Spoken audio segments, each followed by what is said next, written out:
Alright, well, thank you guys for coming here today. I'm Kathy Larbier, and I will be discussing accountability in our higher education system here in Virginia and the implications of the Top Jobs Act of 2011, and I'll be calling it TJ21 for the rest of the presentation. And this is the format of the presentation. We're going to go through problem definition, kind of telling you what accountability means, criteria for evaluating policy, and description of the alternatives, and then evaluating the alternatives and selecting my policy and then making a recommendation. So here I'm using one type of accountability, and that's external accountability, which means that higher education institutions must adhere to either their missions, well, all of these three, use their resources appropriately because of the public dollars, and then meet expectations. So recently, since the late 80s, the state has prescribed kind of a systems gains approach, which is this business model in kind of running our higher education institutions. And this is linking performance to policymakers deciding what accountability means for student success. And that's been translated into appropriate measures for what student success means once they leave the higher education institution. Okay, and I had a little bit of fun with this one. This is the group of stakeholders that I wanted to talk with you guys about. It's hard to not get to the weeds with this, but we have a couple of groups, and I basically block them into internal and external to the TJ21 process itself. So there are a lot of people that you wouldn't really consider as directly influenced by the higher education legislation as the people who are actually the policy makers and the decision makers here. So you see a couple of familiar faces here. We have our governor, then we have the General Assembly, but that's including both the money committees and education committees for the House and the Senate. We have the Secretary of Education. We have two regulatory bodies, Department of Planning and Budget. This is the building, and then we have the State Council of Higher Education in Virginia, SHEV, which I will be calling SHEV for the rest of the presentation.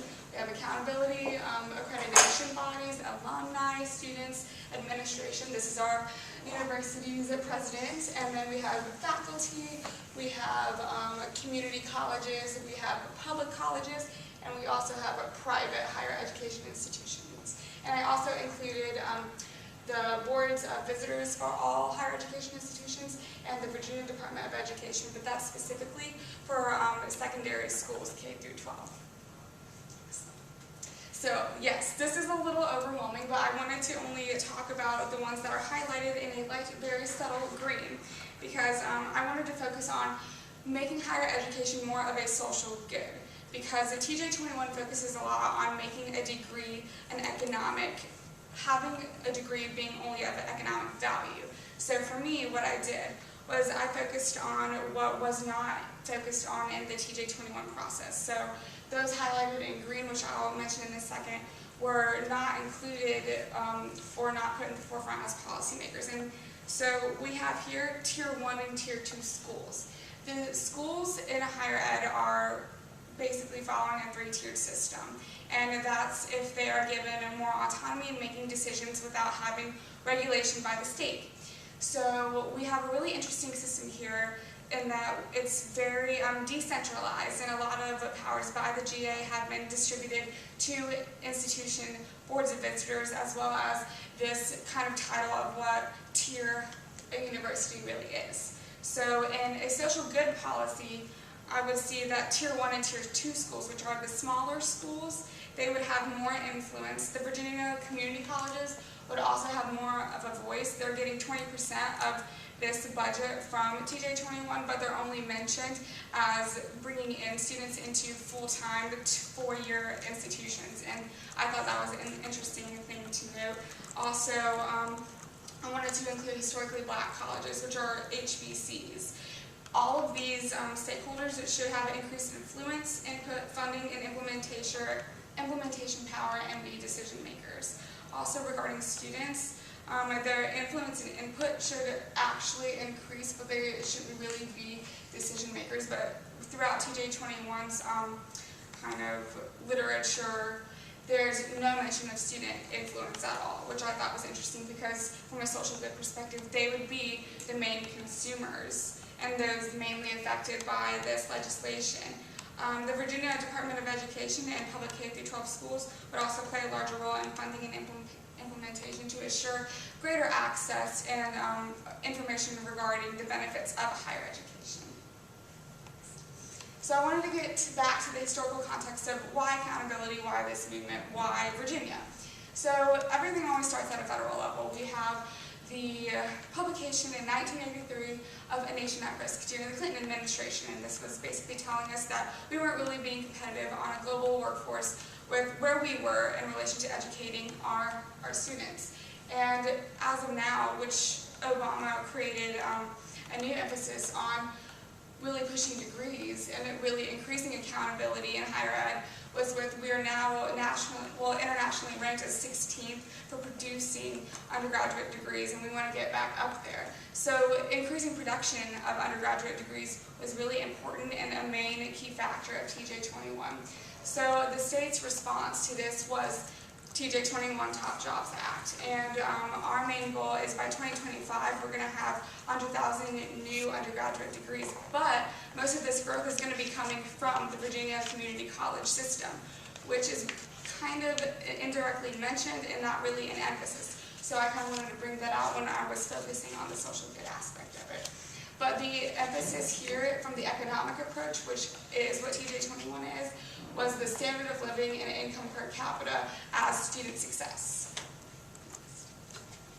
Okay, so I wanted to talk about why does this matter now, and I have the insignias of both Virginia State University and Norfolk State University, and both of these schools have decreased enrollment in the past year aggressively. They've also relied on state support. They are one of those Tier 1 and Tier 2 schools. And recently their boards of visitors, because they have that control and autonomy I was talking to you about earlier that the GA gave them, removed their current presidents because their institutions weren't performing and weren't going to make it. And also we all have heard recently about Sweetbriar shutting down. So these are smaller institutions, very unique missions, very central to what it means to have a diverse opportunity to choose what kind of institution you want in Virginia, what kind of public education you want. And institutions like these, institution situations, were not taken into perspective when generating the policy. So this is where I kind of formulated my criteria. I chose the iron triangle of higher education, which is something administrators and presidents of colleges kind of have always talked about as being really key points and integral to running an institution. So it's access, cost, and quality. So for my alternatives, I too focused on making this more of a social good perspective. Here is the economic perspective, and here's the social good perspective. And I weighted the one that was the most important to the social good perspective and most positive, as it was supporting specifically small institutions. And all of these alternatives were selected by state funding model choices on whether to increase state support for all institutions, specifically struggling institutions or just small institutions, stuff like that. So these little plus and minus signs here, it's basically talking about if these changes would likely to occur in a real situation if we do implement a social good policy rather than sticking with what the status quo is with TJ21. And the negative means less likely to occur, positive means likely to occur. Two positives means it's necessary for developing higher education as a social good policy. So the one I wanted to choose again was the support smaller institutions. And here I have impact categories that define really what those iron triangle criteria were. So affordability, access, and quality really do have a meaning. And if you guys have any questions about that, I'd love to talk to you about it later. So for me, I decided that what makes most sense would be a pre-test, post-test design.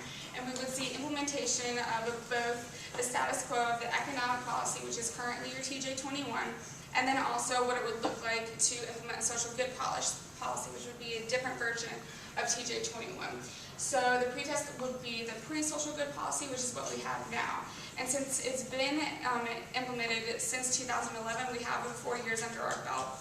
And then I would do 1 year for my design, which is a mixed methodology of including surveys and getting data that the state already has, like Virginia performs, and the state scorecard, and developing kind of what really was the impact, because that's something that really did drive me to do this project. There really isn't any data on it. Is this a good idea? Does this work?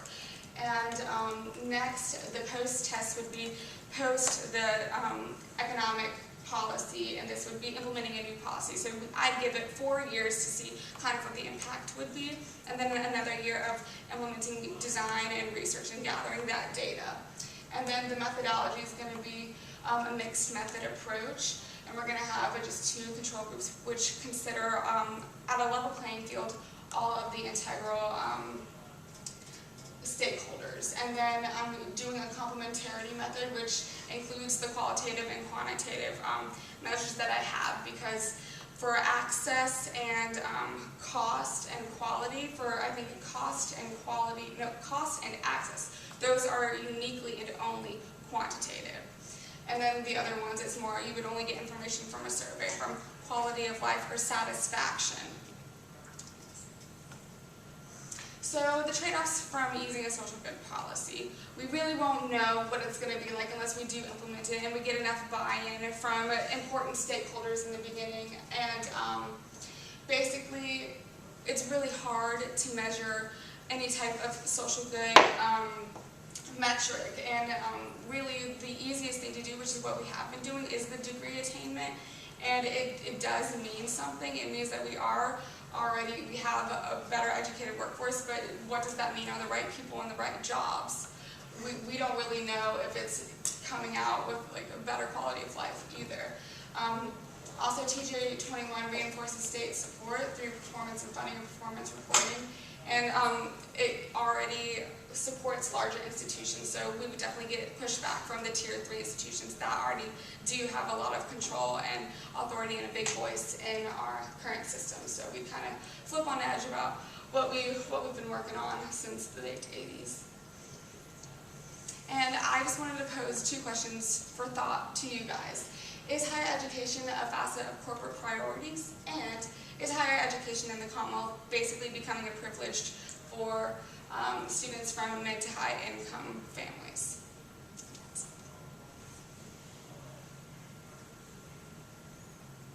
Anyone can answer. I'll answer or respond to the second one. So I think I'll say yes, not necessarily just in the Commonwealth, kind of in general across the nation. I know I went to UVA undergrad, and UVA has recently seen a decrease in, say, minority student enrollment, particularly amongst Black students, due to the fact that it's kind of suspended race-based scholarships, which is the reason why a lot of my friends and people before me were able to attend university. So I think definitely if you come from a higher income family, you don't really have to worry about those types of scholarships, and you do have more access to higher education. So yes.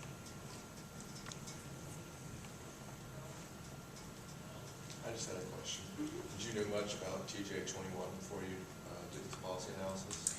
No, I had followed No Child Left Behind and how Virginia's waiver to kind of protect student subgroups kind of affected K through 12 education, but I've never really focused on higher ed until now. And for me, to kind of hone in a focus for what I was doing, I was like, TJ21 seems to be a monumental piece of legislation that encompasses something I'm really interested in getting to know more about. Could you go back to her method section? Okay. With control groups, which, and this is a quiz for all of you, help me out because I'm still a little shady here. If TJ21 is the treatment that you're applying, it sounds like it is, should that treatment go to the experimental group or the control group? It should go to, well, okay, I need to explain this a little bit. Currently, TJ21 has already been implemented. Okay. So the control group is that group that already has it affected. The experimental group would be the one where I apply a social good version of TJ21. Awesome. Yeah. Okay, now it makes sense to me. You have any other questions? Well, I guess we should clap at this point. So the good point